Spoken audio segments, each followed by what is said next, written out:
Warning: The Catholic Man Show contains high levels of manliness. If you think you may be too weak to withstand the manliness represented in the following program, please do yourself a favor and stop listening now. If you choose to continue in spite of this warning, if at any time you feel yourself overcome by the manliness, stop immediately and consult your closest medical professional. And now, for the not-so-fair, faint, or frilly, we present The Catholic Man Show.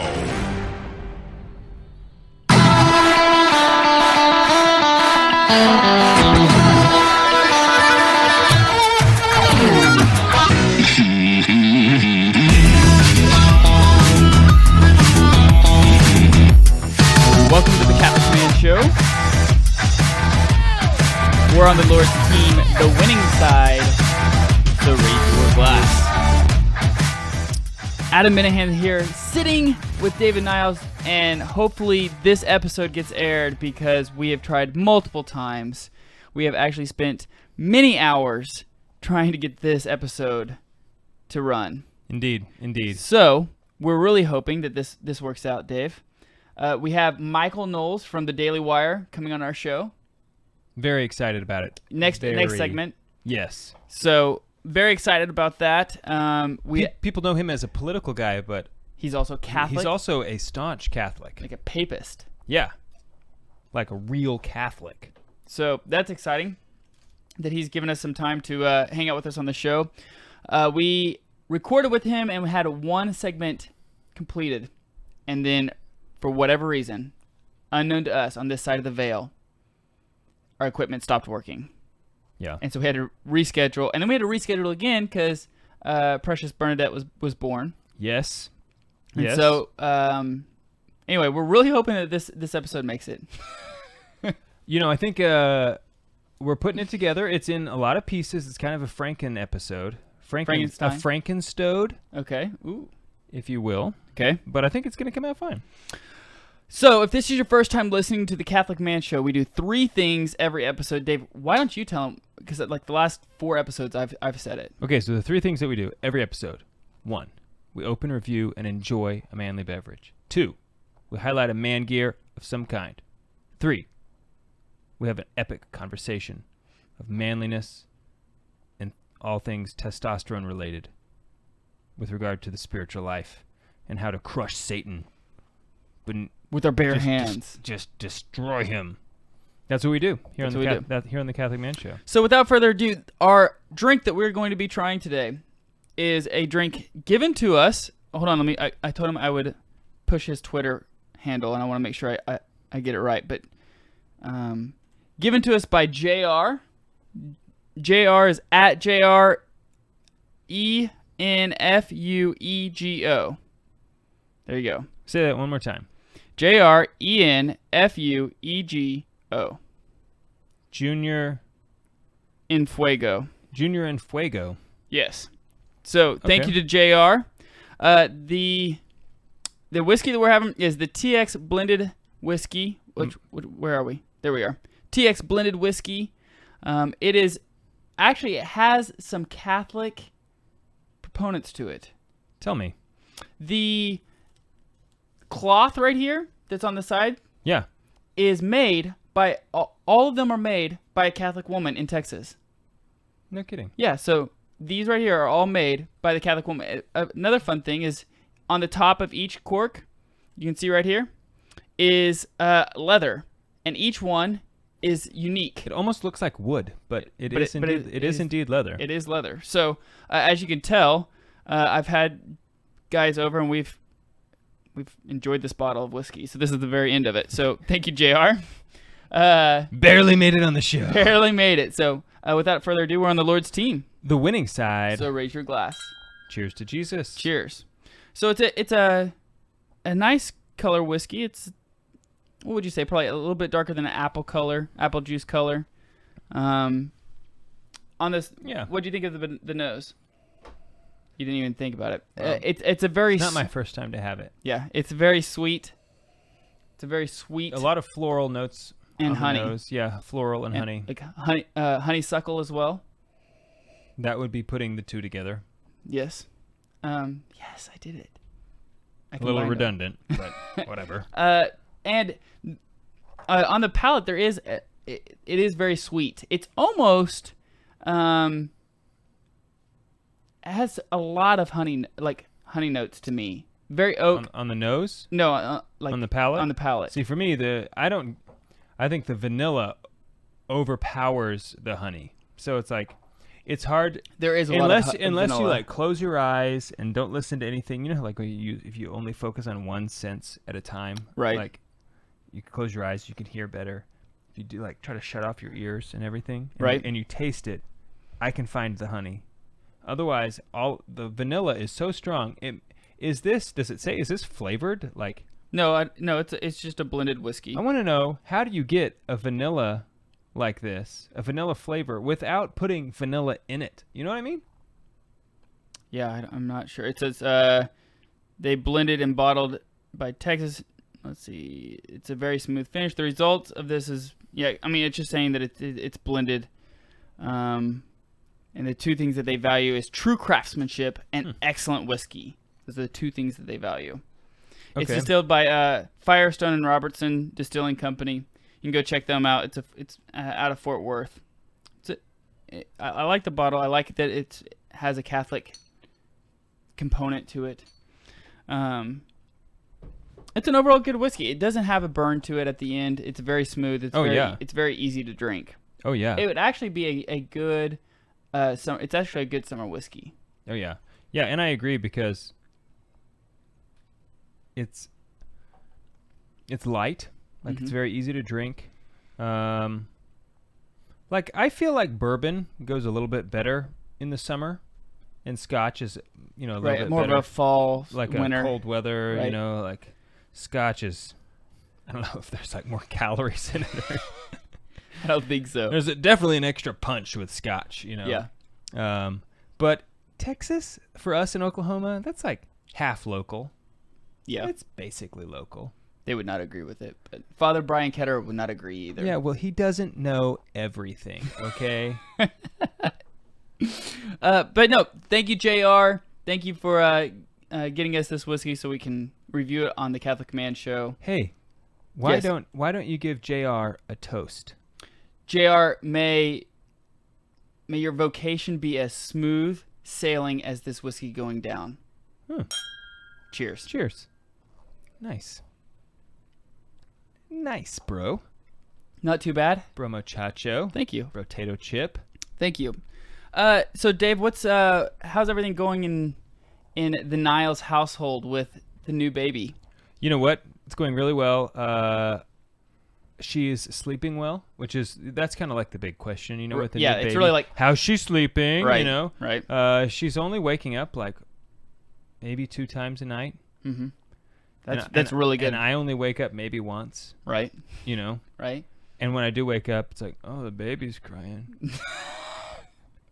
I just have poor Pamela. I have a wonderful. I just cannot. She's ineffable. Yeah, you can't continue using that word. It waters it down. It's my new. It doesn't water. It doesn't change the meaning. Yeah, but it doesn't make it as like if I continue saying it over and over and over again, then it loses its meaning. She's undescribable. Unbelievable. So everything's going well. Everything's going so well. So people ask me, it's like, well, how do your babies? You've gotten so lucky with 3 girls who sleep so well from the beginning. It's like, no, we're just really good parents. Mm-hmm. Yeah. That's what really it the is. key. Yeah, that's what it is. We're just phenomenal parents, and so our kids behave perfectly and sleep well, and because of our parenting. Because of your parenting. Right. I can't wait for you to have a boy. That'll be fun. Yeah, he will be a cross between like The Rock and Tim Tebow. Okay. and Dwayne Johnson and a little Tim Tebow. And Thomas Aquinas. Oh, a nice. blend. A blend of all of I guess those. not a cross. It's more of a blend. Okay. Yeah.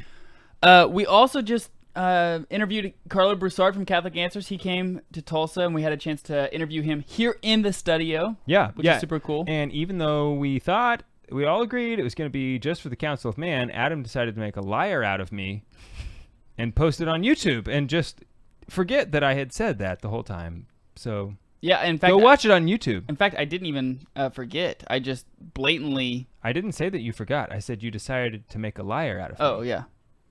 It was a positive choice. Okay. Yes, it was. Yeah. But you can go check out our YouTube page. We are doing this episode on video as well. So anyway, we're going to try our best to start doing video. I think as time goes, we're going to continue getting better at it. It is a whole new animal, but it's going well. Yeah. Overall. I think so. And it's definitely improving. Getting a lot better. It is getting a lot better. We're going to talk about Reverence tonight.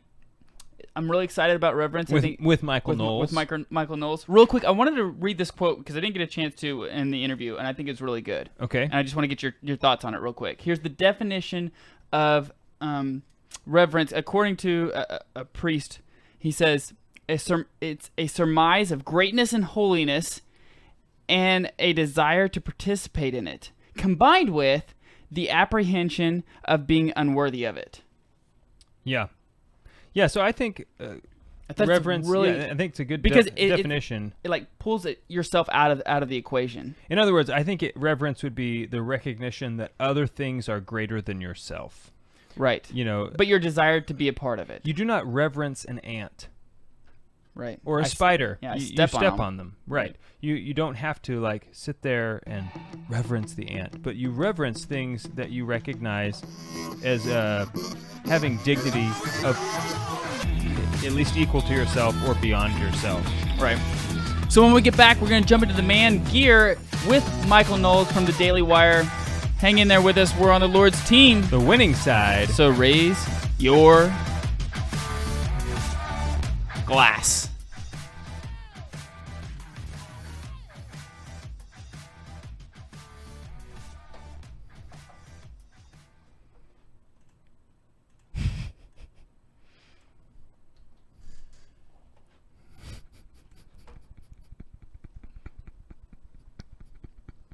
No, I'm not even going to say glass.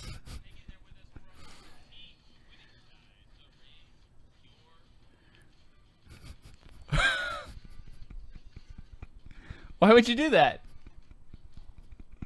Stop it.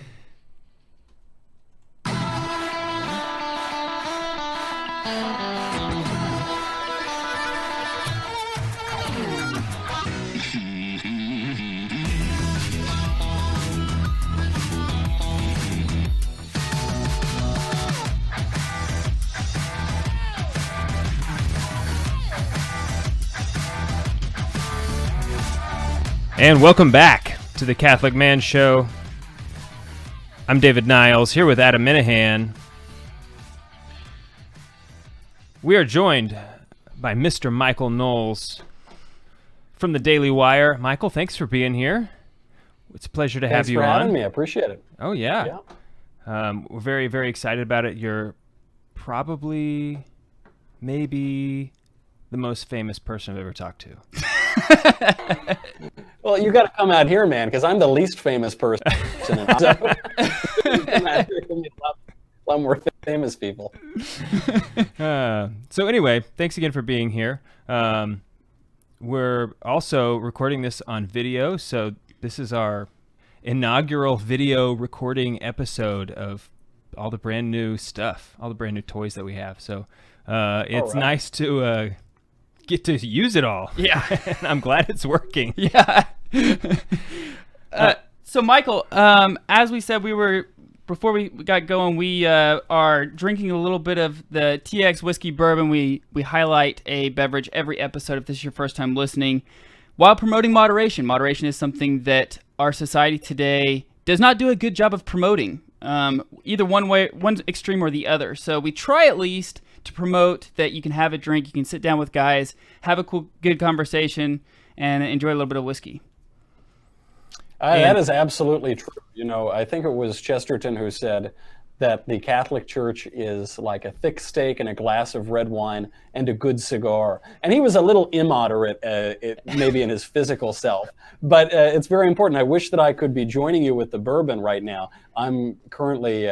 it's still work hours where I am on the West Coast, so I'm just drinking Covfefe out of my leftist tears tumbler.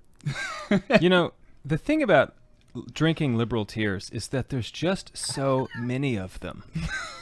You know, it's like it's immoderate. Yeah, it's very hard to be temperate when you're drinking the leftist tears. There's been a deluge recently. I feel like I'm Morgan Freeman in that movie Deep Impact, but nevertheless, we persevere.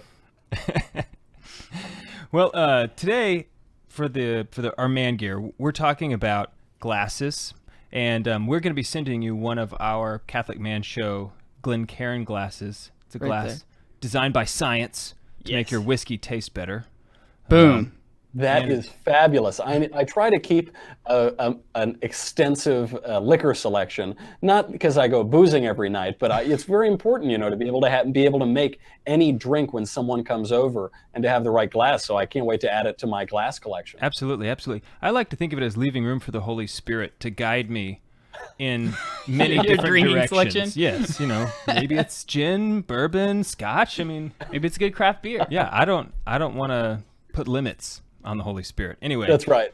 So, and I think that's a really good transition into what our man gear is today. We want to talk about having the right glass for the right drink, because it makes a difference. You would never drink, I would never want to drink water out of this glass, just because if I'm drinking water, I want more than a few sips of water, and there's something about honoring a drink with dignifying it with the right container. Vessel. The vessel, yes.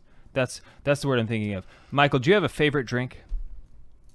I do. Well, it's so hard to pick just one. It depends on the time of day, I suppose. Yeah. Winston Churchill, a man to whom we could all aspire to be, in our public and political lives. He started drinking whiskey at 8 a.m. And it wasn't like he was drinking a bottle of it. He would have a little tiny bit of it in his water, and he would have that in a certain glass. Then he would have champagne at lunch. Then he would have a cocktail. Then he would have wine at dinner, right? On and on. Really prodigious amount of booze that this guy would consume all day. And so I like for a cocktail, especially in the summer months, I like a martini, gin, dry, maybe a little dirty if we're just talking between us girls here. And then, with dinner, red wine. I don't really like white wines that much. And then after dinner, I really prefer spirits or port or occasionally brandy or something. But I really like spirits because I find these days, I'm not a college kid anymore. So if I have two cocktails, if I go out and have two cocktails, I'm going to have a hangover for a week. Whereas if you have spirits, they don't really damage you in that way, and they don't totally kill your productivity the next day. Yes, I know exactly what you're talking about, and that for me has also become a thing where it's like, if I have this, I'm going to really regret it tomorrow, and it's just going to, it ruins your whole morning at least, just because it's a real shame because I've just recently discovered this great cocktail from, I think, the Prohibition era called the Stinger. And I really like cigars, and this is supposed to go with a cigar. And it sounds disgusting, but it tastes very good. It's brandy and white creme de menthe. And it's supposed to be a nightcap drink, and you have it with a cigar. And the reason that they made this is because all the booze during Prohibition was of such low quality that they had to cover it up with this, saccharine mint taste. Yeah, but the trouble with these things is you have 3 sips, and then you're going to have a hangover for a week, and you have to call out of work. So I think probably best to stick like you guys to the spirits, bourbon, whiskey, rye, Yeah, and something that this Glencairn glass does is it portrays like this atmosphere, this event that takes place. It's not something that you chug like you were saying in college. Like you don't chug alcohol any longer, right? There's a specific reason why you drink, so you kind of slow down a little bit. You enjoy what the scotch or the whiskey is. You smell it first, then you kind of taste it on your palate. You enjoy the finish. You kind of let it linger a little bit, so that way you can get all those notes. You can get all the tasting notes that has taken 10, 12, 18, 20 years to come up with.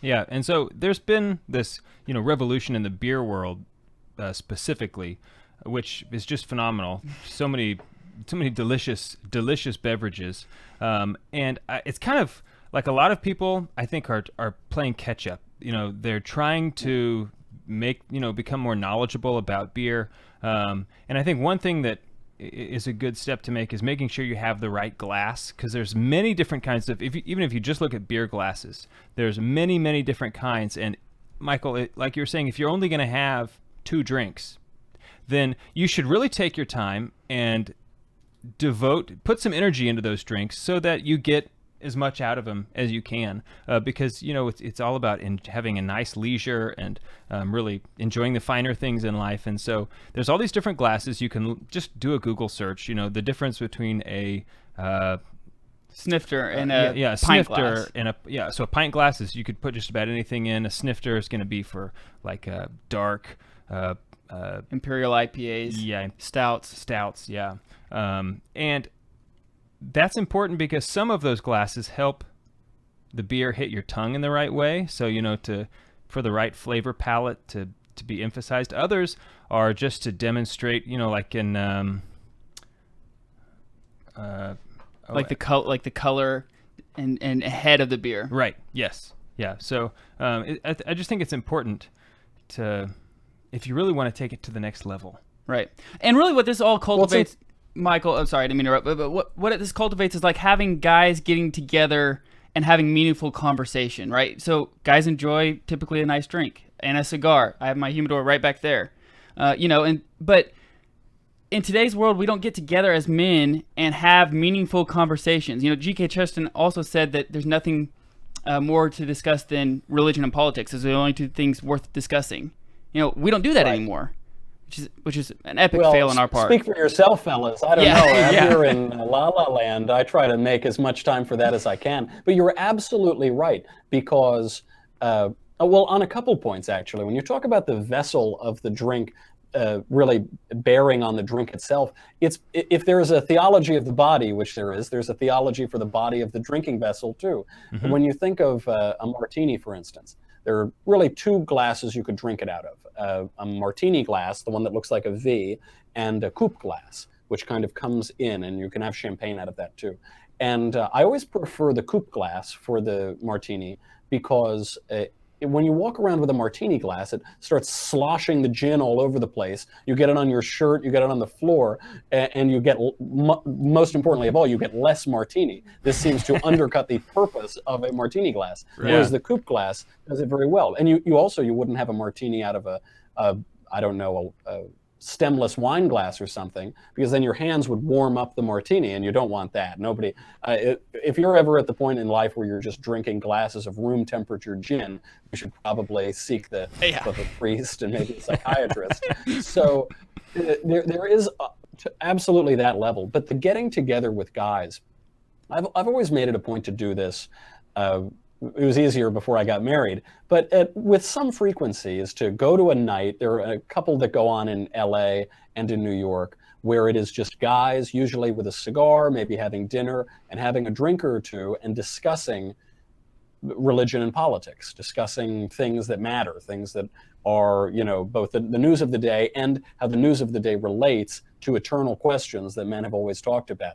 This is really important. And a number of my friends, if I bring them to one of these dinners or one of these cigars, they'll be shocked. They'll say, "Oh my God, I didn't know this still existed." But it's so important. I mean, it is especially for guys to make a point to do that regularly, because I think otherwise, especially in this culture, which is so absurd, I mean, out of sordos, out of sense, that you'll lose your mind unless you kind of settle back and take a moment to do that every so often.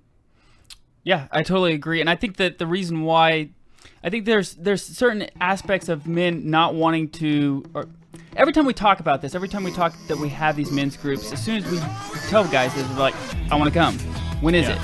And it's because people are starving for this. They're starving for true, authentic, masculine friendship. That's something that doesn't happen these days. So anyway, we're about to hit a break. When we get back, we'll jump into the main topic. We're here with Michael Knowles from the Daily Wire. We're on the Lord's team, the winning side. So raise your glass. All right. Okay.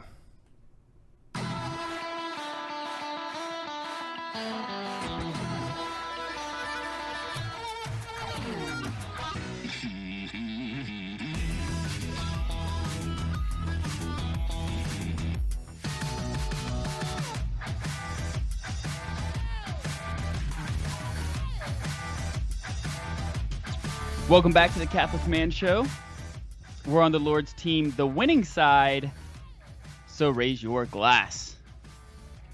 Just to make sure that everybody understands, no, we did not have a wardrobe change. No, Dave did not run to the bathroom really quick to shave off his mustache. This is round 2 for us with Michael Knowles. The first go-around didn't go as well. So, my first, we talked to you, what is that, a week ago, 2 weeks ago, I guess? I think so. Michael, I got it. My deepest apologies that you did not get named Supreme Justice. I thought you were there. I worry it might be that the dogma lives too loudly within me. I would have never gotten by Feinstein. So I would like to donate, designate this next 12 minutes to why soccer's not really a sport. Yo, yes. Are we ready? We could dedicate 12 days to explaining that anti-Western socialist pseudo-sport. Yeah, but I don't think we have sufficient time. No. Okay. It's sort of like naming broadcast acting a sport, or Broadway acting. Yes. Yeah, that's right. It's like the fish screensaver from the 90s. Just like whoop, whoop. That's soccer. And it's so frustrating because for 4 weeks every 4 years, women and liberal men have to pretend that they like this. They've never seen more than one match in their lives, I think. But I ask them, I say, name me more than 2 professional soccer players ever. I'm not talking about that guy in England. What's the famous one? Beckham? No, and I'm not talking about Pele. Once you get rid of those 2, name me 2 others, and nobody can because nobody actually likes soccer. They just like criticizing America, so they pretend to like soccer. Well, I will just give you a quick. This is a funny World Cup story. I was watching one of the games, and it was Iran versus somebody, and the commentators were mentioning how the Iranians didn't have their regular shoes, and they said it was because of the sanctions put on them by President Trump that they weren't able to get their actual shoes. And it's like, of course. This is the problem. Like, oh, these poor Iranians. It's so terrible for them. And it's like, oh, they're trying to kill us. Who cares about their stupid shoes? Hezbollah couldn't send them back a couple boxes of shoes for the game. This is the real evidence, too, by the way, that soccer is a ridiculous and fake sport, is that countries that have, 50 times the GDP of Uzbekistan, Uruguay or whatever, will lose to the small third world country. And it's because it's just a random sport without any personal narrative, and it's chosen mostly by chance by the referees, or you get to the end of the game where nothing has happened, and then they just start kicking, so you've got a tie, and then there's a tiebreaker, which is a tie also. It's just random luck, it's really socialism on the field. It worries me deeply that Americans, I don't think Americans like soccer any more than they used to, but they're pretending to, and that's a very dangerous thing for our culture. But we all have opinions on. Everybody has an opinion on everything these days, informed or uninformed. So I decided to have one, and I've been rooting for whatever team has the highest % Catholic population. That's what I root for. Croatia is 98% Catholic, according to Wikipedia. So it's like, go Croatia. I am really pleased. Of all of the countries, even broadly within Europe, the only ones that haven't completely lost their minds are Croatia, Poland, and Hungary. And I do love that Croatia is, apparently winning the World Cup. I haven't been watching any games, but it does give me great joy. Maybe that'll make me a soccer fan. So, Michael, we hinted on the last time that we're going to be talking about reverence and the virtue of reverence. You recently just got married. Congratulations, by the way. Thank you very much. Whenever I got married, it was obviously in a Catholic church. I have half of my family that is not Catholic. So I was observing as they were walking in, and our wedding was not a 10-minute say I do, vows, walk back down the aisle. Everybody applauds, yeah.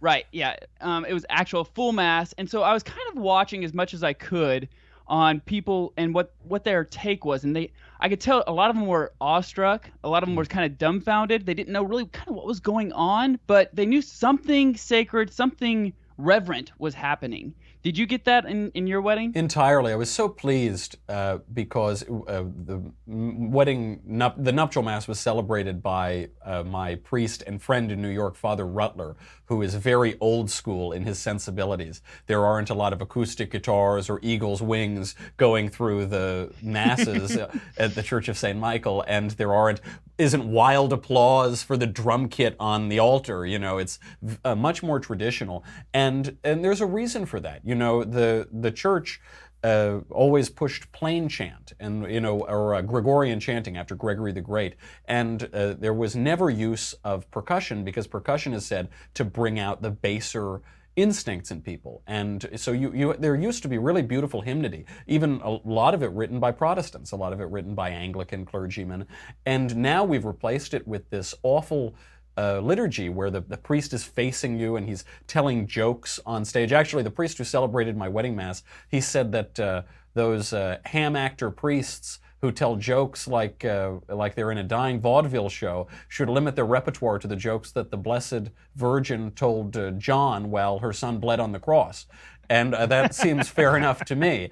So it's so lovely when you're in a really big church, in a proper church, not one of these suburban things that looks like you could have a car show or something there also. And you have the light coming in through the stained glass, you have the organ going, you have beautiful chanting, you have beautiful singing.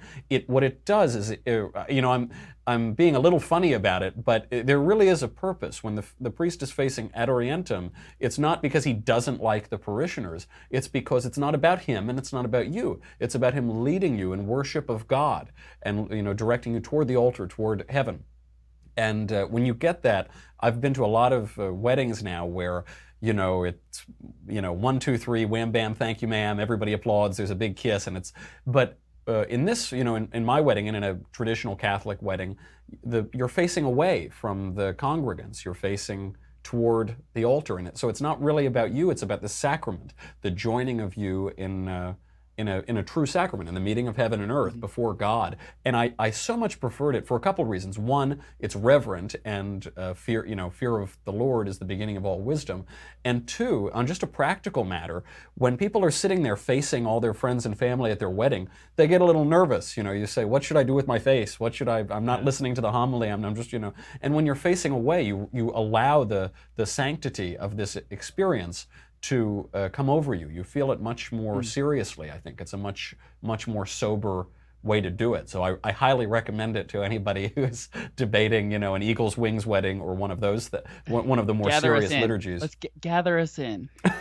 So Now, they'll say that there is a church in California that I go to where instead of it saying, let's call to mind our sins, they'll come in and they say, hey, everybody, just say hey to everybody out there. And I've got the guy trying to French kiss me in the pew next to me. Nobody wants that. It's about worshiping God, not about saying howdy do to your neighbors. That absolutely drives me crazy. But one of my favorite things about a wedding liturgy in particular, especially in today where everybody holds hands during the Our Father, and let's all touch each other.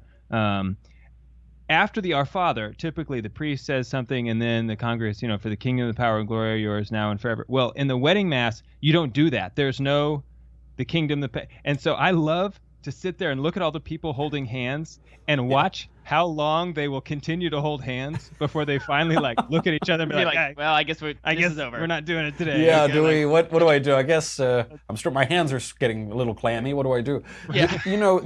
There is a reason why in the traditional liturgy the Mass is sung. Why in the Eastern Orthodox, the Byzantine rite, it still is all chanted. It's to take away the personality from it.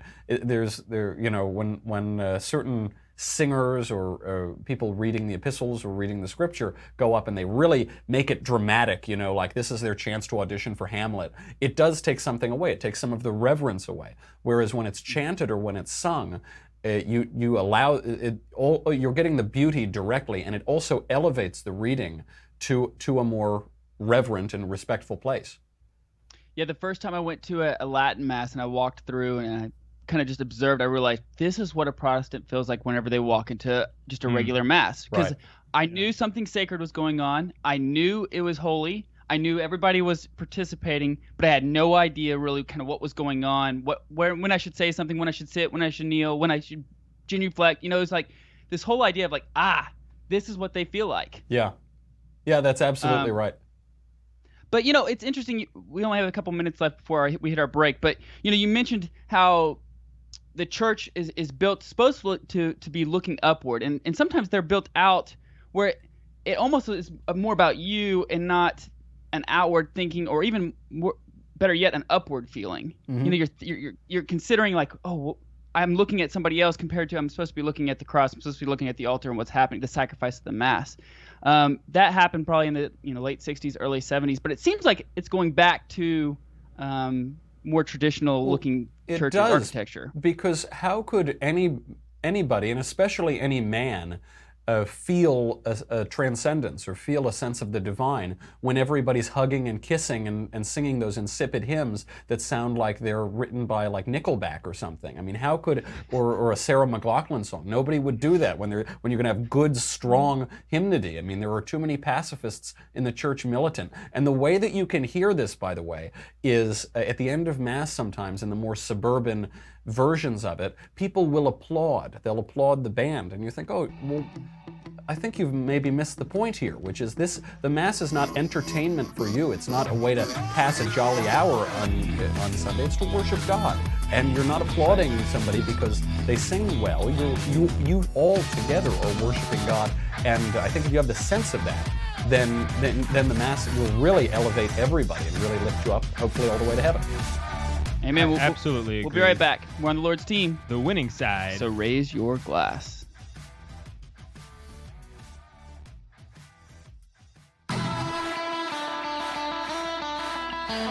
Cool. We'll just keep rolling if you're good with that. Yeah, let's do it. All right.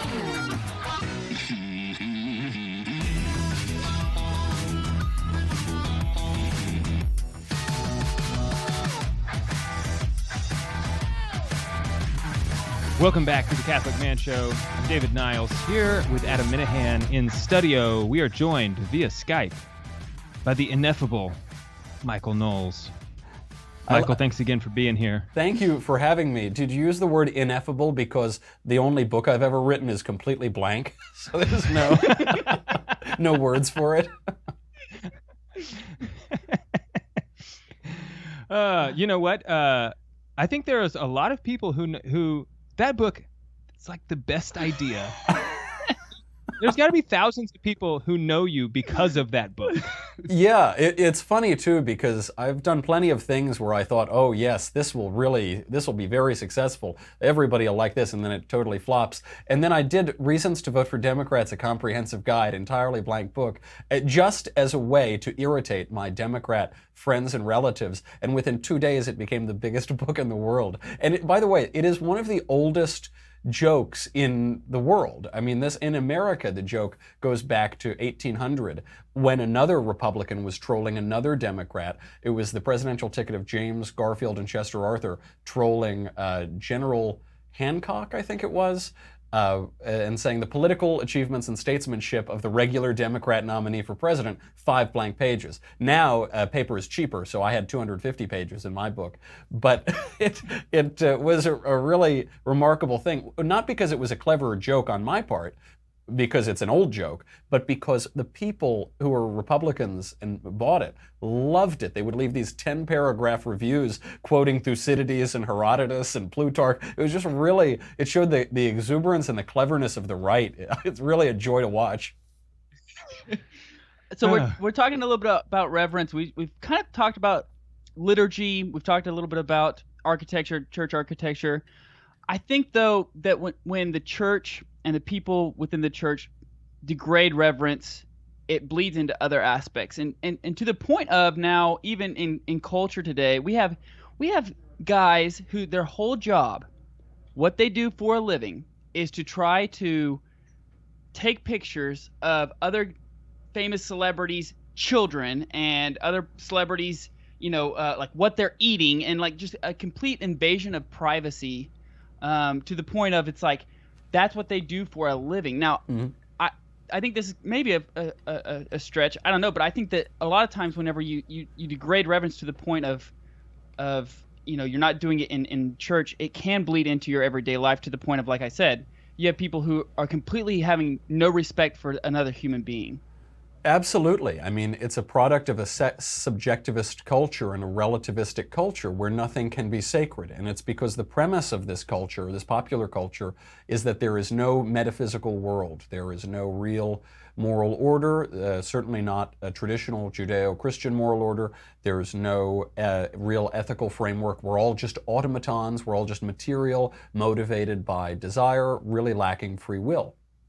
And in that world, how could anything be sacred? Why would we have respect for anything? And it does begin, I think I may be pandering a little bit to the audience here, but I really believe it. It begins with Martin Luther, who began as a very scrupulous man, probably neurotic. He spent hours and hours a day in the confessional to the point where his confessor said, "Hey, pal, calm down a little bit and go and live your life." But he was a neurotic and very fastidious. And then when he broke with the church and decided to start preaching outright heresy, he became loudmouthed, profane, and fat. And I don't think that's any coincidence. He lost a sense of reverence. His writings are riddled with profanity, disgusting scatological insults. And it's no coincidence that that is the beginning, the very early stages of relativism in the West, the beginning of the modern era. No coincidence. So, Michael, I think that you could look at reverence and measure the reverence of the culture by the way that they honor tradition. I think that tradition and reverence are inexorably linked. And I think that something that would be degrading them is just an overall lack of humility. Mm-hmm. In a Facebook world where everything is just, the world literally revolves around you on social media. It's easy where you could think, I'm more important than these traditions of my forefathers. What traditions do you think that we need to make sure, I'm putting you on the spot here, I know that, but are there any traditions that you think these are important, we must honor these to maintain any semblance of the goodness of our culture? Yes. Well, one that's in the news a lot lately is respect for the flag, because people don't really understand what symbols are, and they don't understand what sports are, and they don't understand what respect is, so you're in a tough position. And the flag controversy in the NFL really sums that up, because the flag is a symbol of the country.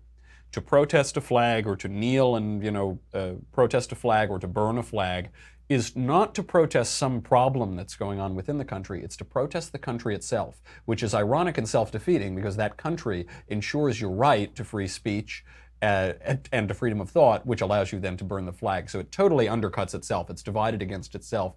But, when I was growing up, not too long ago, if a flag touched the ground, this was a very bad thing, and your mother would say, don't let the flag touch the ground. Pick that up. You have to have respect for the flag. People died for your freedom, and this is the greatest country in the world. Hillary Clinton, I think it was Hillary Clinton's campaign. It might have been Obama's, but I think it was Hillary. One of the two tweeted out a photo of flags lying on the ground at some rally that they were doing, and they said, getting ready for the rally later, putting up the whatevers, and it didn't even occur to them that it was a violation of respect and of flag etiquette to put a flag on the ground. They had no idea. They had no sense of respect and of the sacred. Now, respect for the country is probably a lower matter than respect for God. But it is a symbol, and it's very important in our culture because a culture that cheers on football players while they disrespect the flag is a culture that's lost the sense of itself. The games and athletics and sports have always had a common theme, all the way from ancient Greece up to that modern pseudo-sport soccer, which is patriotism. It's respect for the country and love of the country. The games celebrate the country. Now we have games that are turning against the country, and it's because the culture hates itself. People disrespect the God, they disrespect the flag, they disrespect the country, they disrespect the culture because they disrespect themselves. If you have respect for yourself, you won't do that. Frederick Douglass was on we're hopping around a little bit in American history. Frederick Douglass was taking a train, and the steward on the train told him he had to sit with the luggage. He couldn't sit with everybody else because he was black. And a white pal of his came back and said, I'm so sorry that they're degrading you like this. And Frederick Douglass said, those people can't degrade Frederick Douglass. They've degraded themselves. And that's what happens. When you first, in order to disrespect the country and the culture, you have to disrespect yourself. And if people had more respect for themselves, you'd see the culture get a lot better, I think. Absolutely. Yeah, that's exactly what I was thinking, is that this lack of respect for others eventually leads you into a lack of respect for yourself, and it's exactly, to me, Satan's plan, that we would just have utter self-debasement to the point where we eventually hate ourselves, where we would want to, commit suicide, or just that whatever the ultimate evil would be in the world. And when you see celebrities doing that, it's terrible. But in some ways, it's like, well, yeah, you bought into all of these lies, and they don't feed you. You see it with Western culture. I mean, how many books are out now called The Suicide of the West, right? It's a common theme. And I had a conversation with a Protestant friend, and he said, why do you Catholics, why do you venerate Mary? Who cares about Mary? I said, well, she's the mother of God. Is that not good enough? One. I don't know. Yeah, you respect Jesus my liked mother. her a lot. Yeah. And Jesus was a big fan. That's right. Yeah, he really liked her. That simple act of disrespect. That's because it's the question is an absurd question. It's one that assumes an ethic of disrespect rather than just assuming that we should respect others, we should respect people's mothers, we should respect, I don't know, God's mother. And you see the West killing itself in that way, killing itself through various public policies and cultural mores. And that's a really scary trend. I hope that there's some way to turn it around. There are always little glimmers of hope, but I wonder if the culture's too far gone.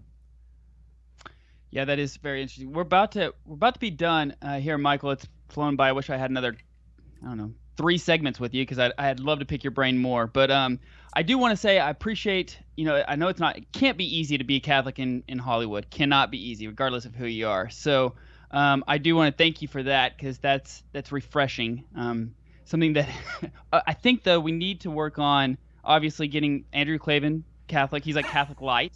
Yeah. And then Ben Shapiro, the guy's all about logic. Let's just talk about philosophy for just a minute with him. And I think he could come on board. Ben is a big fan of Thomas Aquinas, so maybe that's the way we'll get him. I think it'll be a little harder to get Ben. Drew, I always try to pull over, The trouble with Drew, though, is he's read every book ever written, so I can never get him on. So I say, but Thomas Aquinas, he said, I know, I've read Thomas Aquinas. But Augustine, I know, I've read Augustine. So we got to pull him. Right now he's high church Anglican, but, joining the Anglican he's so church. Close. You're so close. Well, he's so close, and joining the Anglican church these days is like grabbing onto the Titanic while it's going down, not even just fiddling. So maybe time will bring him over. Dr. Edward Fazer's really doing the number on Ben Shapiro, though, I think. Yeah. Ben Shapiro's a big fan of Dr. Edward Fazer. So well, hope springs eternal in the human breast. Okay, Michael, we've got about 20 seconds left. I want your order of hierarchy here as far as what we should reverence. It's obviously God. And then maybe country or self. Absolutely.